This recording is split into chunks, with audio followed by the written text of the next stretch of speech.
Hello guys, pag-usapan lang natin ng cat din. Kitang-kita naman natin guys no, sa sobrang dami ng tao sa Vista Mall. Pinagkakaguluhan at dinudumog ang cat din. Na alam naman natin guys no, talagang ito ang matagal nilang iniiling. At lalong-lalo na guys, mas pabor pa sila dahil ang request nga naman nila unti-unti nang natutupad para sa cat din. At para sa idolo nilang si Alden Richard at Catherine Bernardo. Bukod sa pagiging bagay sila guys bilang magka-love team, mukhang nade-develop na nga ba sina Catherine Bernardo at Alden Richard sa isa't isa.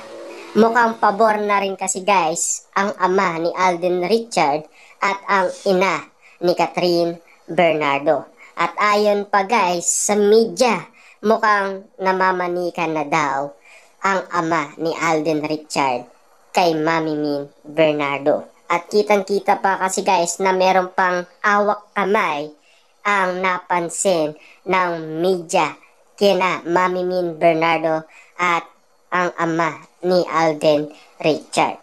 Kitang-kita naman kasi guys na parang tinutulak nga naman sila ng tadhana, 'di ba? Siyempre guys, no, kitang-kita naman natin na talagang botong-boto ang ama ni Alden Richard. Kung magtrabaho kasi si Alden Richard, ay binibigyan niya ng oras si Catherine Bernardo sa araw-araw.